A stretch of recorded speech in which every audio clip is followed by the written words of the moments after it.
Alhamdulillah pada kesempatan kali ini kami bertemu dengan Gusmar KPN Nusantara. Gimana kabarnya Gus? Alhamdulillah baik-baik. Sehat. Alhamdulillah sehat-sehat. Alhamdulillah. Dan semoga pemirsa semua juga sama dalam keadaan sehat-sehat selalu dalam bimbingan Allah Subhanahu Wa Taala, terus kemurahan rezeki. Amin. Ini mumpung ketemu dengan Gusmar KPN Nusantara, ini lagi rame tentang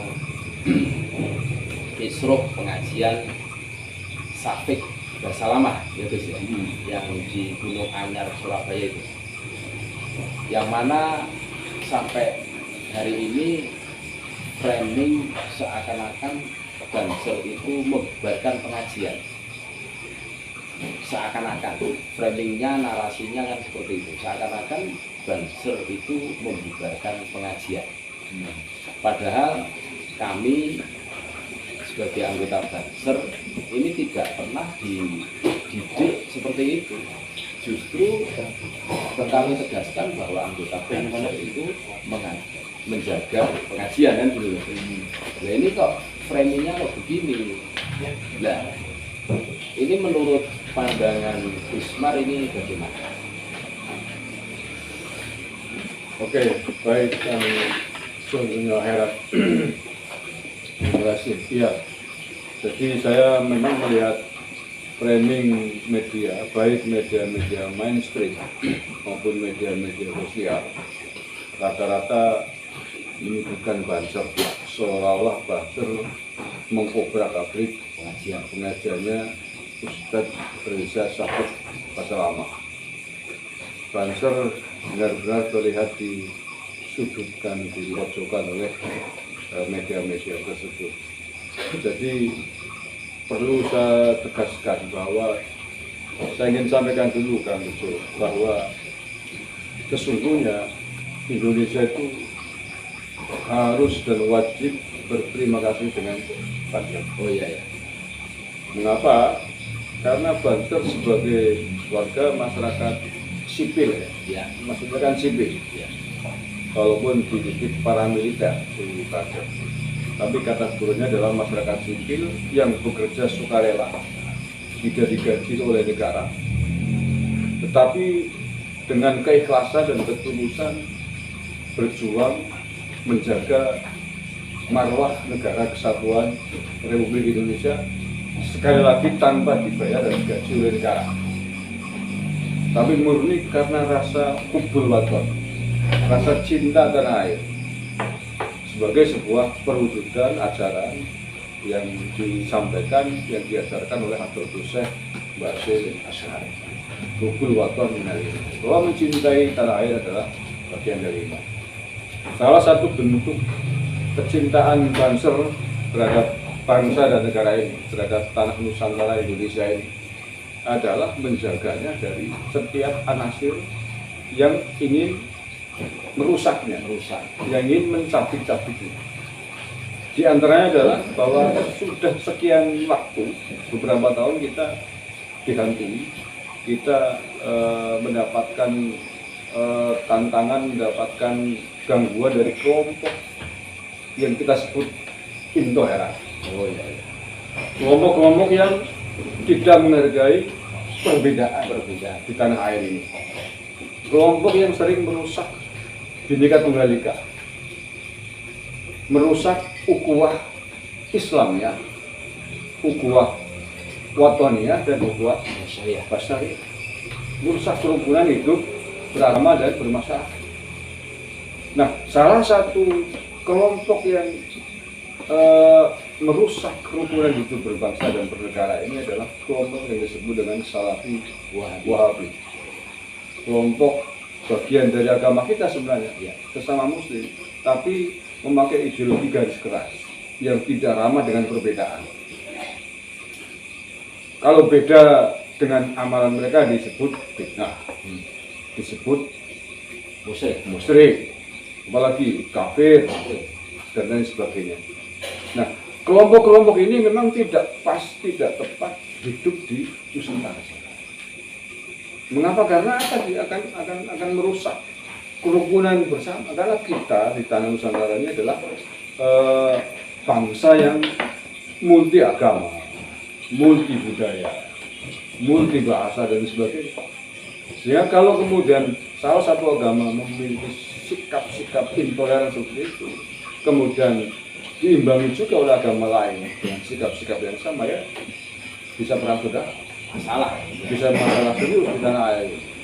Nah, apa yang dilakukan oleh Banser selama ini dalam rangka itu sudah tepat dalam rangka menjaga negara ini tetap utuh sesuai dengan wasiat, sesuai dengan konsensus nasional para pendiri bangsa dulu, yang kemudian kita punya dasar negara Pancasila, agar kita semua bisa hidup rukun. Maka setiap yang akan merusak kerukunan itu harus kita cegah bersama.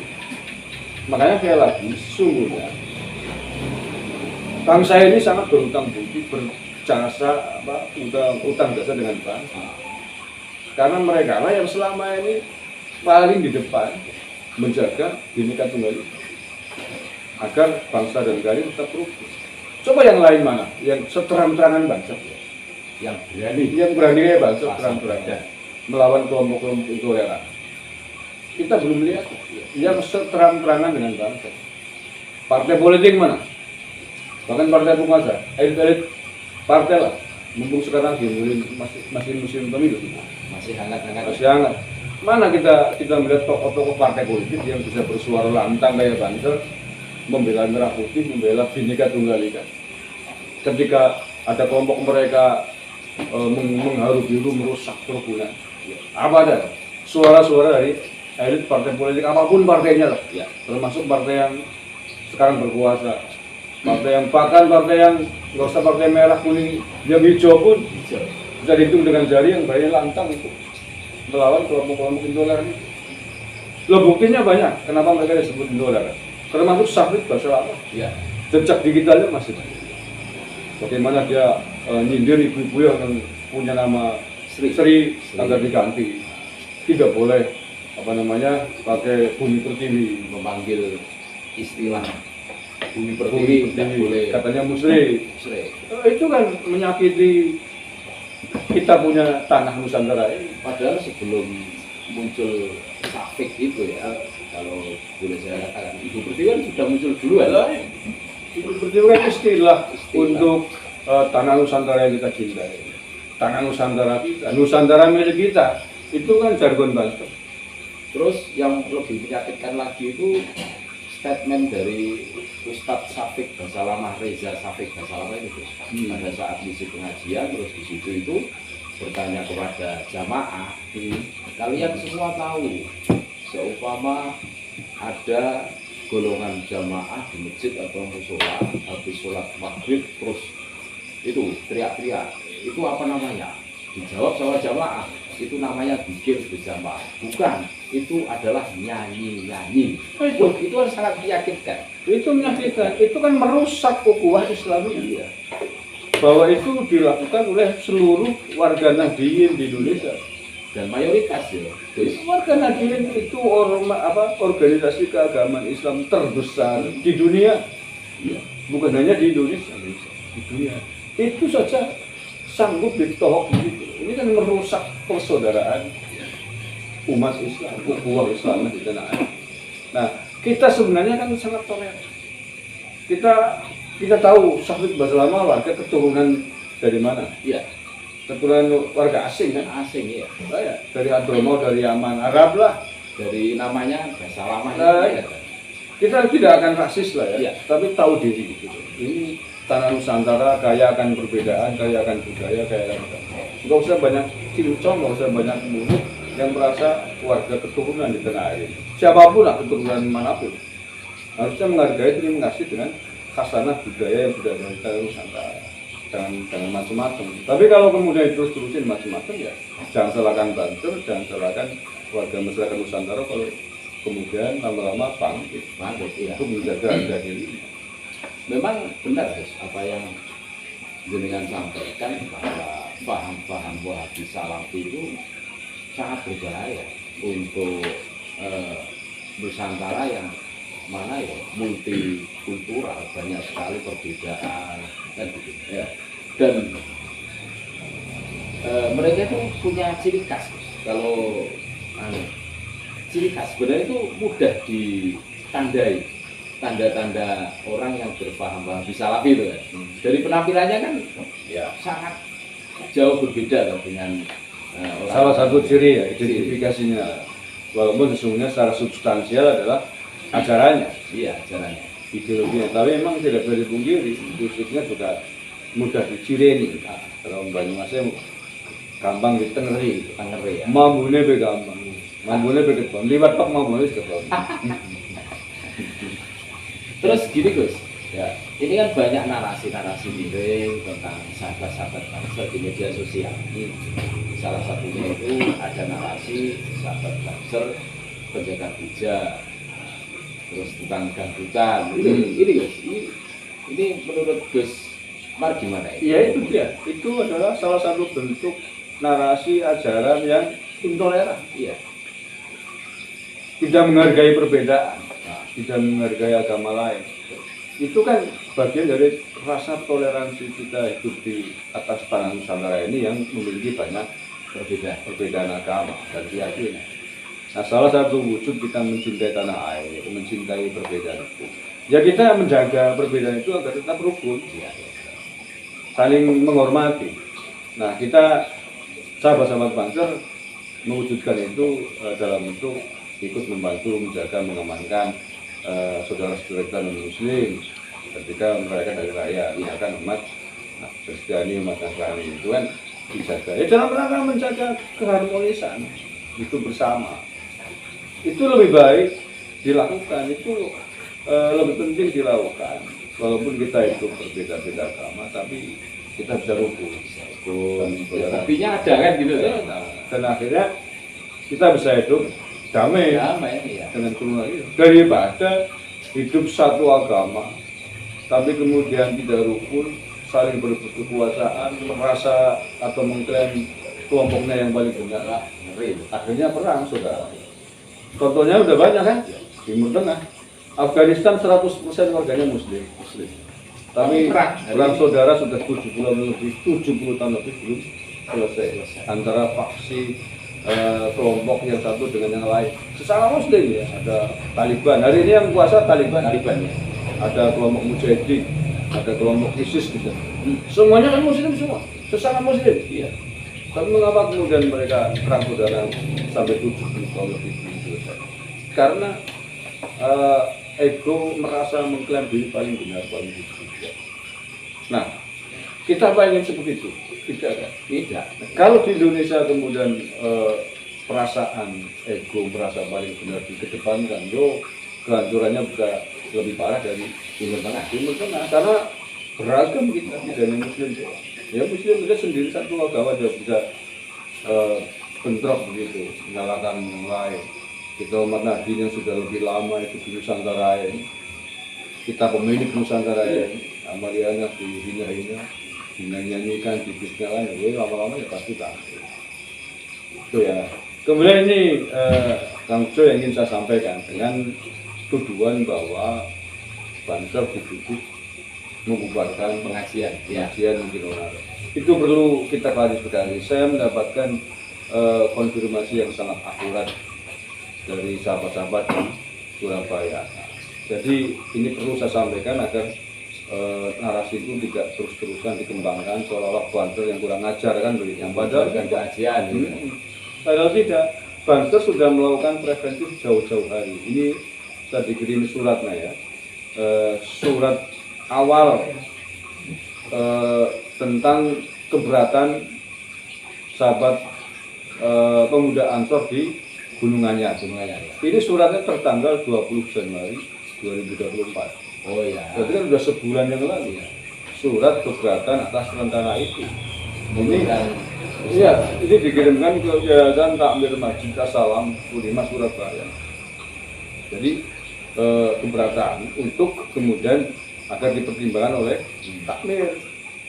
Nah, keberatan itu dengan alasan satu karena ceramah Syafiq itu bersifat provokatif dan adu domba. Nah, Yang kedua, ceramah cenderung menimbulkan ujaran kebencian dan dapat memecah belah kerukunan umat Islam khususnya di wilayah Kecamatan Gunung Anyar. Ini resmi suratnya. Pimpinan anak cabang Gerakan Pemuda Ansor Kecamatan Gunung Anyar, Surabaya. Ketuanya M. Asyikun Nadi. Tanda tangani kemudian juga oleh sekretarisnya Syarifi. Ketua PAC-nya. Iya, Ansor tingkat kecamatan ya. Nah, kronologinya ini saya bacakan ya. Kronologinya saya bacakan. Nah, secara singkat saja ya. Ya. Kronologi Ansor Banser tolak kajian Sakit Riza Basalama. PAC GP Ansor Gunung Anyar telah melayangkan surat keberatan terhadap ceramah Ustadz Basalama sebab ceramah-ceramahnya dinilai menyerang amaliyah Nahdlatul Ulama. Surat yang tadi ya. Dan juga merusak kerukunan berbangsa dan bernegara pasti.